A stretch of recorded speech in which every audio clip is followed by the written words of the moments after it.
This episode is sponsored by Genza, the experts in working holidays, summer camp, and international internships. So if you want to encourage your kids' explorer mode, get them off TikTok and gaming, and get them planning real adventures now at www.genza.com. That's JENZA.com. The brand is backed by more than 60 years of expertise, which is even older than I am. I know, it's hard to believe. Hello and welcome to Teenagers Untangled, the audio hug for parents going through the teenage years. I'm Rachel Richards, journalist, parenting coach, mother of 2 teenagers and 2 bonus daughters. Now, I'm on quite a few social media platforms, primarily to connect with other parents, and I see so many mums talking about the difficulty of managing the change from full-time caring for a little child to the point where they don't seem to need us anymore. One woman wrote, "It took me almost 5 years to fully overcome empty nest syndrome. Who else has found it or is finding this difficult?"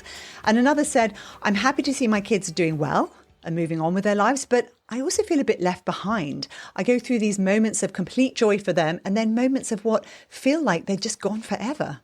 Now, today's guest spent over 20 years in television and left to found the Working Solutions Group in 2017, focused on guiding individuals through both professional and personal change. And more recently, she set up Birdie Launcher to help mums find joy and purpose rather than feeling they have an empty nest. Now, Hanna, welcome. Thank you so much for having me. Now, I'd love to start with the term empty nest. What do you think of it? Ooh, I'm not a fan. I'm not a fan for a few reasons. As a feminist, it really pains me to think that how's the nest empty if I'm still in it? Yes. So that does not sit right with me. It's emblematic of this idea in the Western culture that as mom, once we are no longer of reproductive age, we are sort of discarded and no longer important. And I want to be important in my life. So that is one reason. The other is when I hear the term empty nest, at least what comes up for me is that I picture something dried out, shriveled, maybe a leftover feather here and there, and little poop maybe, and the kids are like gone. And that's not how I want to picture my home. I want my home to be a warm, welcoming, connected place and a place where people want to land and spend time. So I want to do this reframe. So I'm leaving that term behind. And thirdly, it's also because I believe that this process of birdie launching starts much sooner. It's not just when your last kid leaves the nest. This is a process that starts whether you have your first, your last, or your only. And ideally, it starts already when your little bird is still in the same nest as you. So I'm reframing it. I'm going with Birdie Launcher. So in that process, we as mamas, we get to launch our little ones as we should. This is why we have raised them. They're supposed to take off and lead their own lives. And in that process, we also get to stretch our own wings and relaunch ourselves. I love all the ways you're describing it. And I love it because that's very much what the podcast is about. It's about positive spins on things rather than making us feel terrible about our situation. It's interesting because you talk about how it's not the end of the process, that actually it can start much sooner. And I suppose when people have a kind of a tween and a teenager, they often say, "Oh my goodness, this stage feels very different." And in a way, it kind of starts, it's the change management, isn't it? And it sort of can start then. I mean, how would you advise parents to go about thinking about, not empty nest syndrome, how to sort of progress towards being someone who's launching their birds into the world? Yes, thank you for that question. It's exactly to your point. We start ideally much, much sooner. Here in the States, we have high school is 4 years, and some moms come to me and like the spring term of senior year when they're about to go off and they're like, I don't know if they can cook. Can they balance a checkbook? What yes. Can it look like? And I was like, whoa, let's start sooner. So mamas come to me as early as junior year, ideally sooner than that, and really start creating a plan. This is a major life transition. Much like when your little kid came into your life, however they became your child, and that was a major life transition. And here you're facing another major life transition in your parenting. And that, again, starts much, much sooner. So how do you start shifting your parenting? How do you start co-creating a new version of your relationship with this emerging adult? There's a lot more that is, and it's so much easier to do when we're under the same roof. We all know that every time you're trying to shift or change a relationship, it takes time. You're going to mess up. You're going to revert back to old patterns and behaviors. And then when you can look at them and just have them in front of you, it's so much easier than when on the other side of the country, or they go off to, whether they go off to college or university, or they leave for whatever other reason. It's so much easier to be done when they're still at home. So when you're talking about making a plan, what would that seem like? How would somebody go about making a plan? And when do they start? Yes, all of that. At least having a plan, just that concept, right? Many parents and many adults, we make more plans for a trip to, Asia maybe, or Europe from the US than we do for this major life transition. So really being aware of it. Whenever we have a plan, we can create a place of confidence and competence. So what are those different shifts that are going to come into play? You're going to have a dramatically shifting relationship with your soon flown bird. You're going to also, if you have other siblings at home, those relationships are going to shift. Yes, very much. Partnered or in a co-partner, if you're a two-household family, that relationship's going to shift. And maybe most importantly, the relationship you have with yourself is going to shift, because you're going to go through a big shift and transition in your own identity as a mom and as a woman. And those relationships need to, I think we're better off when we tend to them and we go into it with greater intentionality. And then when I work with clients, I have a 3-part framework that I use. I call it SOAR, because we do want to get you to soaring. And in that is this process of, your kid's going to leave. You've probably been a hands-on parent for 18, 20 years, being very involved. You keep tabs on your kids. You know what's going on. You get reports from grades from school. You have all of this. You get to hug them every day if you're lucky. Some of them will shrug off your hugs and don't want them, right? And there's going to be a tremendous sense of loss and grief. And our culture doesn't do loss and grief very well. No, we hate it. Right? So we want to just get going and go off to the next thing and take on more responsibility and just let ourselves feel our feelings and sit with the grief and just sort of, this is happening. Because I believe that it's easier to move into the next chapter if we get an opportunity to close the last. So we sit with the grief. We allow ourselves to feel our feelings. Ideally, we're in community with other women going through something, the similar transition. And then we move into the relief part where, oh, wait a minute. There's all these things I don't need to do anymore. And we have transferred not only part of the adulting to our children, but we also shifted.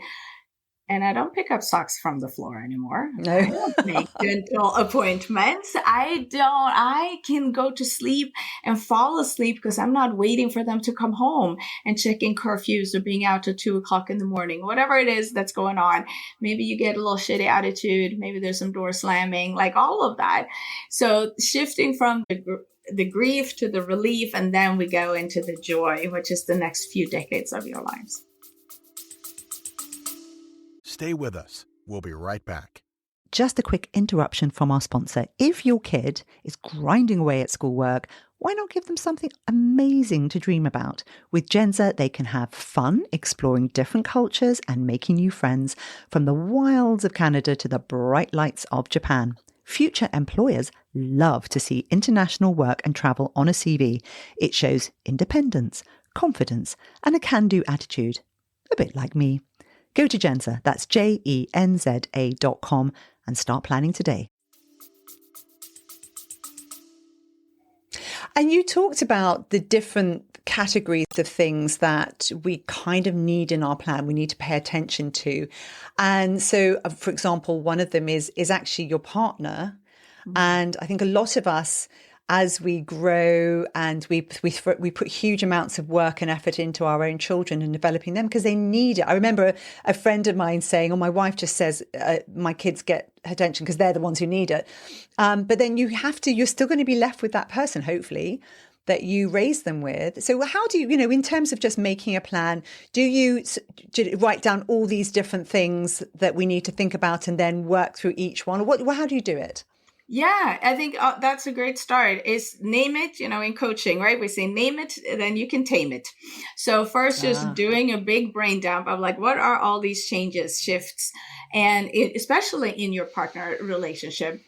We see in the US, this what is referred to as the graying divorce is going up dramatically. And the number of people that choose to part ways once the kids have left the nest is going up. I think it's 30 to 40%. It's the largest growing category of divorces in the States.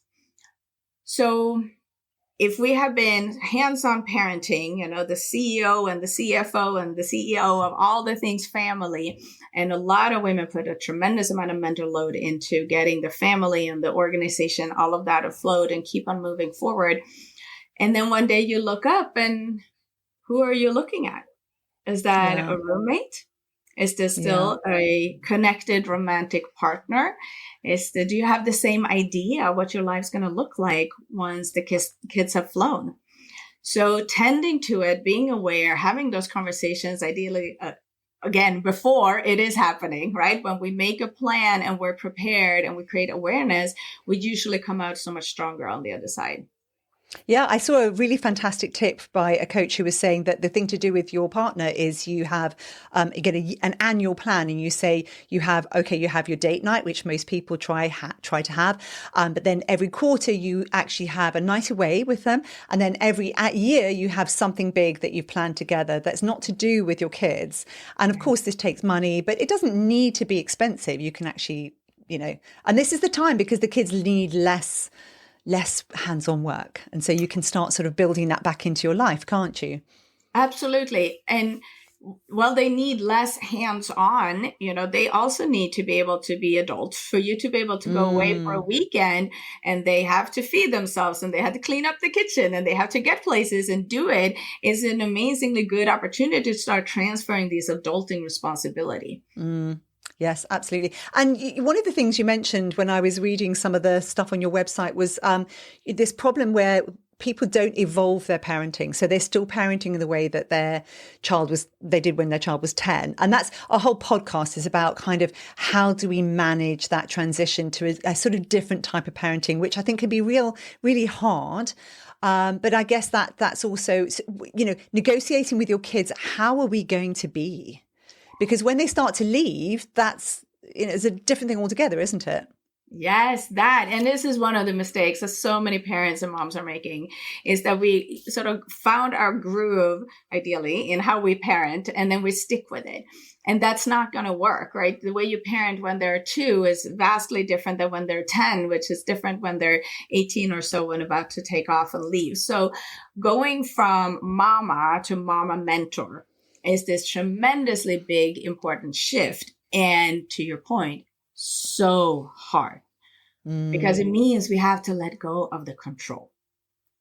And so many of us parents associate parenting with control.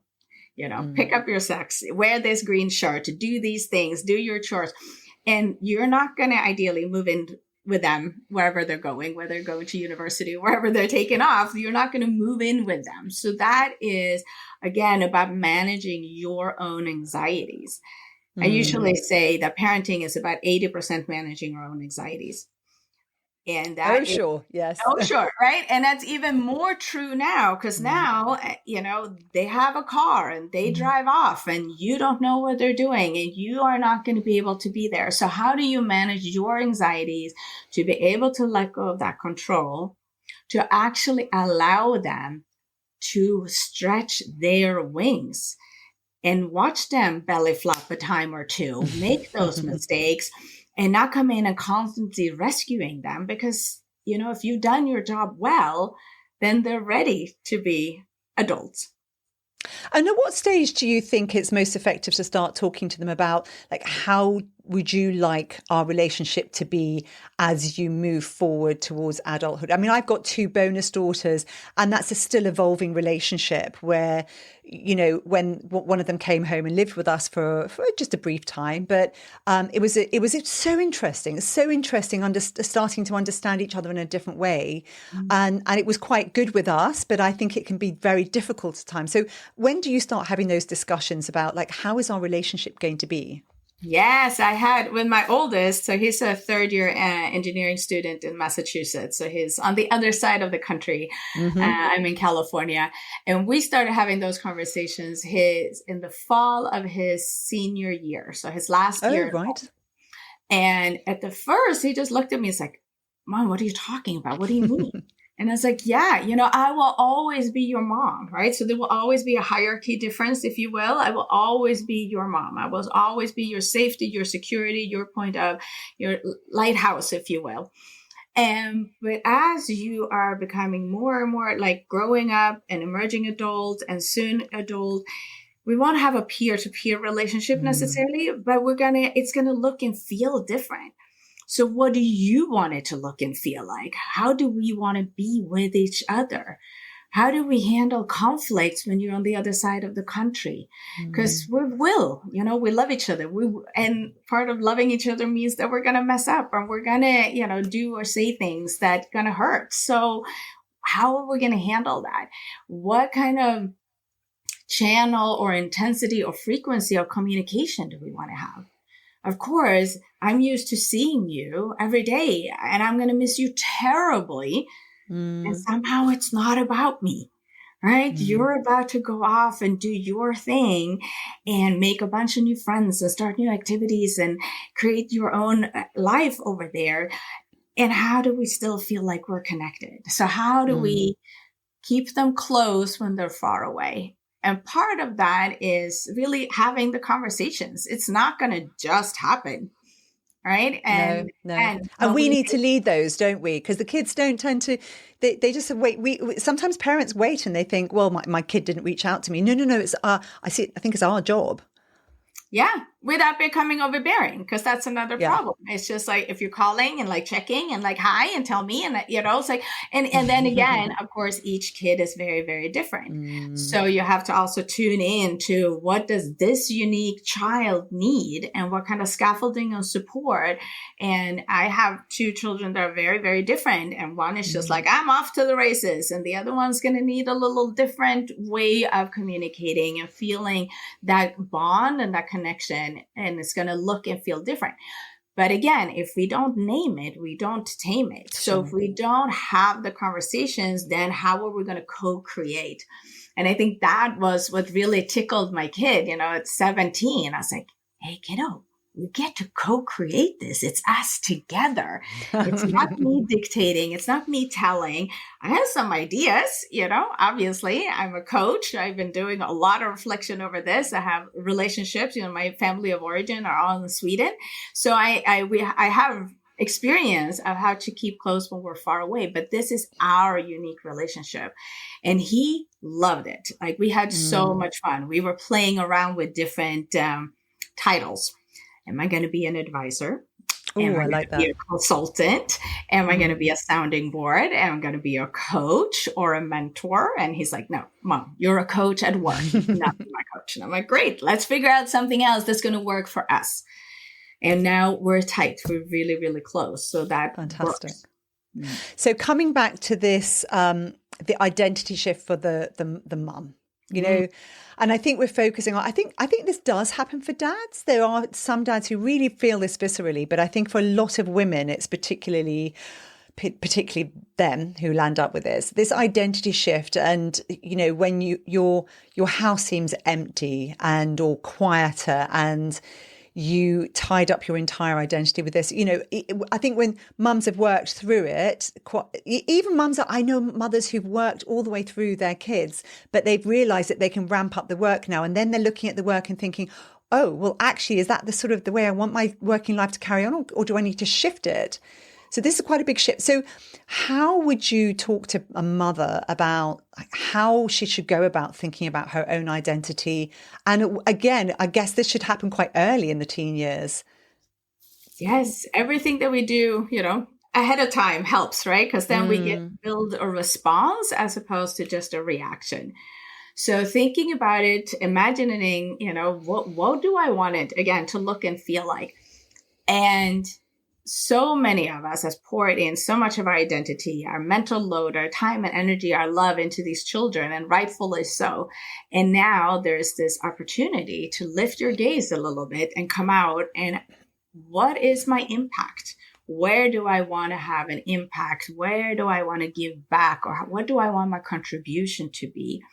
And it could be staying in the same profession and ramping up, taking up a bigger leadership role or whatever that looks like, or it could be something completely different. In the US, it's a very, very heavy work identity culture as well. So I usually encourage mamas to look at what else is out there. And instead of going from the mom identity to the work identity, you can have many, many different identities. So do you want to be a mentor at a nonprofit organization? Do you want to cultivate a garden? Do you want to take up sailing? And in that also really harnessing on to the community. We need each other more than ever. And what happens when the kids leave is you no longer have those touch points. You don't drop off and pick up at school or at, sports events or dances or whatever it is. So how do you create your community and your friendships? And female friendships, I believe, are gold. We need those desperately.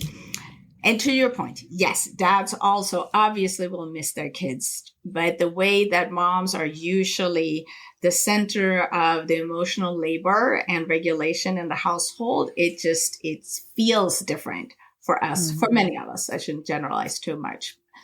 It's interesting because I've read Priya Parker, who talks about gatherings and why we gather and how to create a good gathering. And I'd started thinking about that quite a lot. And what's wonderful is some of my friends, girlfriends, who I don't really know that well, but they've in the local sort of area have started saying, oh, should we have a ladies get together on a Wednesday night and we can all just chat?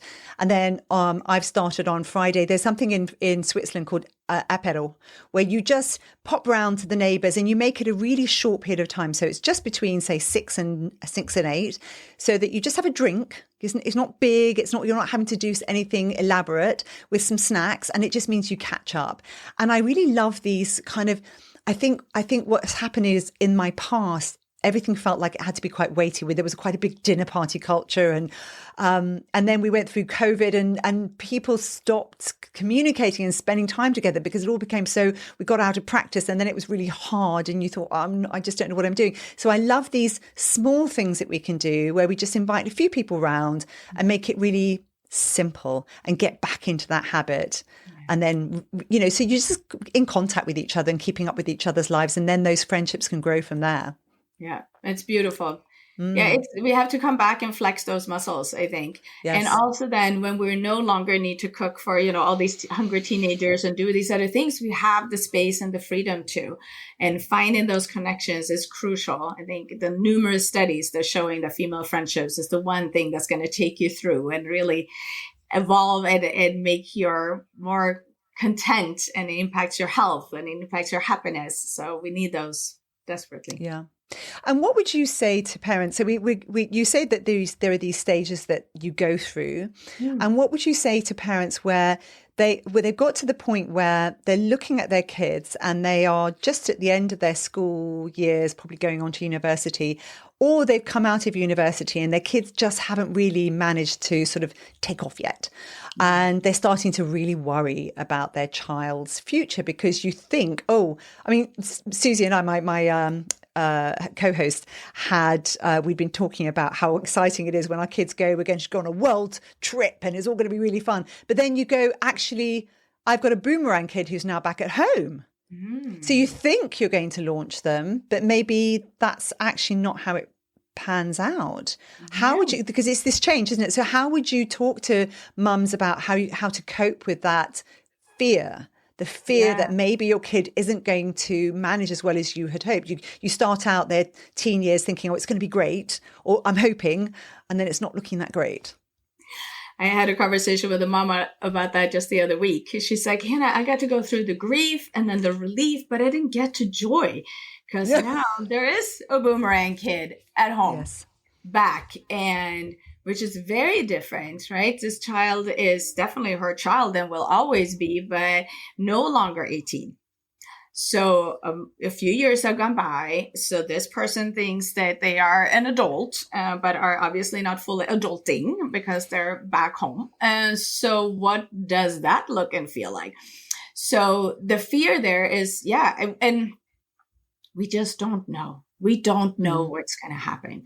We can hope and we can plan and we can prepare and we can have these conversations, and then life be lifing and you just don't know what's going to come your way. So I would say, and we had some of that during COVID as well, when all of a sudden there was no reason for the kids to be off at university and college and sitting alone at a dorm and Zooming. So they came home, and a few mamas then was like, whoa, okay, so we need to, like, who is this person? Is it a roommate? No. Is it a parent? It's a kid. It's so again, making everything explicit, like talk about it. And create these expectations. Yes, you can live at home, and then here are the things that we expect from you. And, your dad and I, we shop and cook and clean and, do all of these things. And then, so part of that is going to be your responsibility. And then creating a plan with your kid of how are you going to launch? What is it that holds you stuck? And it may be something that you're equipped to do as parents. And for many parents, they need more help than that. Yeah. But to answer your question around the fear of it is really that, right? How do we manage our fear? And because our biggest fears as parents is that our kids are not going to do well. And we know as mamas, we can only be as well as our least well child. Absolutely. Absolutely. And again, coming back to that sort of, we're getting to that stage where we're reflecting. I have spoken to mums who, okay, they're in that stage where their kids have moved on. And I think some are hit with regret or guilt. They start to think, oh, maybe I made the wrong decisions there. I didn't, and these things weren't right. So I think part of this change management isn't just launching and having a really fun future. It's actually having to manage the feelings that maybe you did some things that weren't, you now look back and you think, oh, I wish I hadn't done that. Maybe it would have been different. Is this part of the process that when you're dealing with your mums, when you're talking to them? Yeah, for sure. I think there's not a parent that walks under the sun that haven't made or done some stuff that we're like, that was not the best version. Or, we used to have a swear jar when the kids were tiny. And I was like, maybe we should have a therapy jar for every time I do something where I totally mess up. Oh, I like that. Yes. Where they're going to need some help in the future. Like, are we saving for college or should we be saving for therapy? So I think in general, like, there's no perfect parent. We all mess up. We all get to do, as Maya Angelou would say, when we know better, we do better. Yeah. So how do we evolve and change and adapt as well as parents? Because we also know that there's nobody in the world that can trigger us as our kids can. They find every button that we have and all the uncleared stuff, all the goo that we came with that we hadn't cleared out before becoming parents. Oh, they will find it. So will there be regret? Probably. I've done some stuff that was not the best parenting. I would not model that absolutely behavior. And when it comes to guilt, it's very interesting, especially as women, because we've been socialized into feeling guilty when that emotion is actually misplaced. So there's times when we're like, ooh, that doesn't feel good, because maybe you actually set a boundary. Maybe you spoke up for yourself, and we're internalizing the receiver's reaction to us holding a boundary. And then we feel guilty that they are not feeling good. And that's not our job as parents. Interesting. Right? Our job as parents is not to be our tweens or our teens' best friend. Mm. Our jobs as parents, as I see it, is to be steadfast and loving and holding Yeah. boundaries and raising the bar and challenging them, right? We can't prepare the path for the child. Rather, we want to prepare the child for the path. Yeah.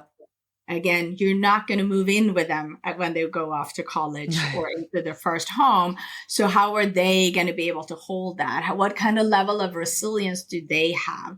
And what have we given them? And that, of course, is something that starts ideally long before the last couple of months when they're at home. So Yes.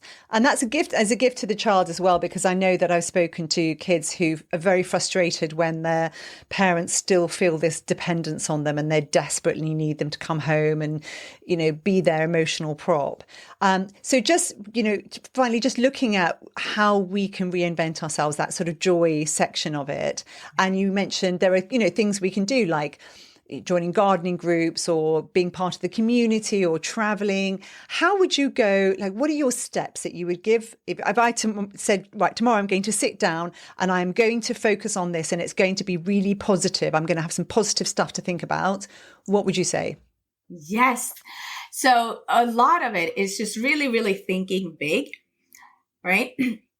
If we think about the average age of an empty nester or when the last kid moves out of the home in the US, the moms are about 51. And if you look at life expectancy for women, it's over 80. So you have another 3 decades worth of life to had. And in my case, I'm from sturdy Swedish stock. My people live for forever. So I'm looking at probably another 40 years. So when we think about what is that, those chapters that we're going to write in our own book of life, how do you want to write them? What do you want to put in there? How do you want to write it? So that's a novel you want to pick up and it's yummy and juicy and life affirming and beautiful and lots of joy. So whatever that looks like for you is not going to what it looks like for me, obviously. There's going to be some commonalities, but we have different ideas and different interests and different values.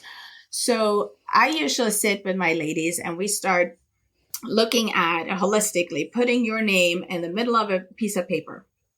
And then you think about all the different identities that you have as of today.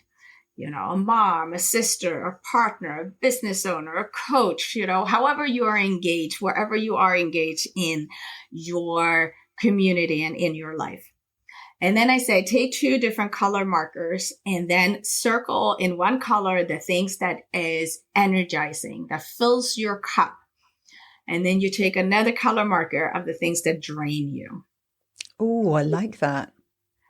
And then just look, what is that puzzle start taking shape of like, what are the pieces that jump out at you that where you're like, oh, this fills my cup. I feel so energized. And we have that with people. At least I do in my life.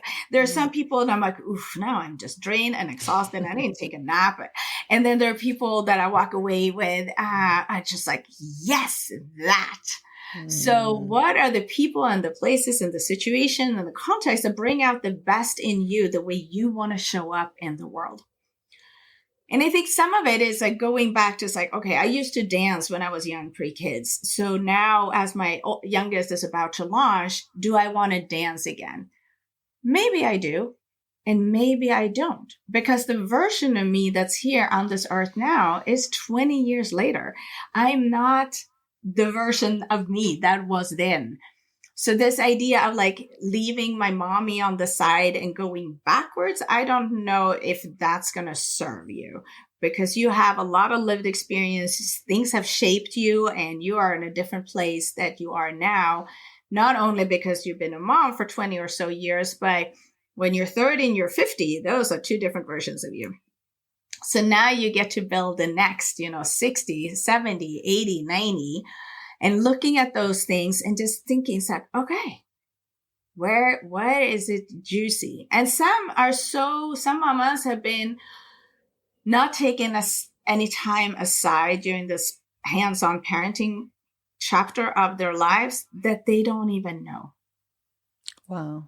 It's like, I don't know. I like, it just feels like my limb that is equivalent of my child is being ripped off of my body, and there's nothing here. And then it really can feel like that empty, shriveled nest that we want to, move away from. So working with somebody through this process really is helpful. And then also, to your point, going together and being in community and commiserating or planning together with other mamas. And I think the other part that is so crucial to remember is, most of us in this phase of our lives, we've had some grief and some loss in other areas. And we know that grief isn't one and done, right? It comes and it goes and it changes taste and flavors, and something reminds you. And then you might feel super happy and in the relief phase for a chunk of time.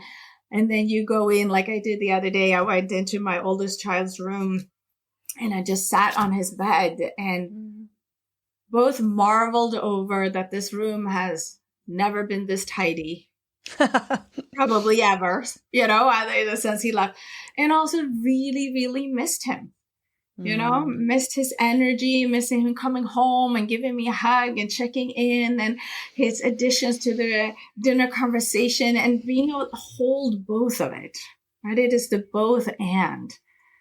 I am so excited for him where he is in his life, and he gets to stretch his wings, and it's fantastic. And I miss him like crazy. And I think that is also really modeling to our children, right? We tell them it's a big world out there. Well, it's out there for you too. Yes.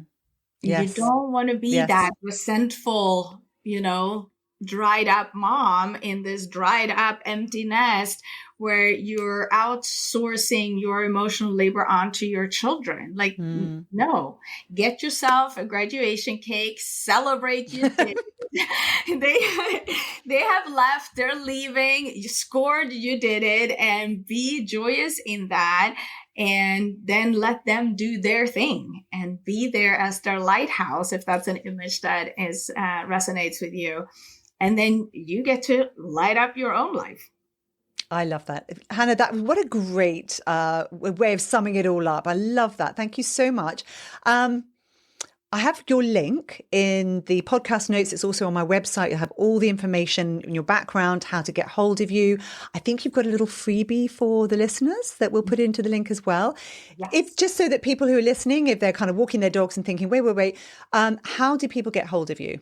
Yes, thank you. So my company, my website is Birdie Launcher. So Birdie with a Y, and birdielauncher.com.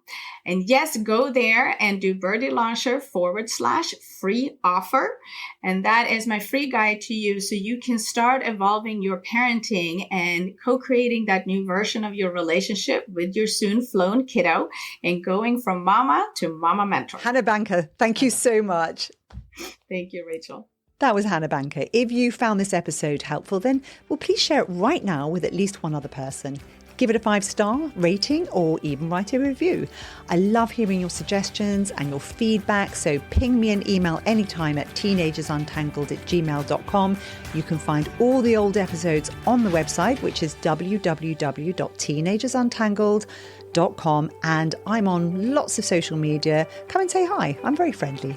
A big hug from me. Have a great week.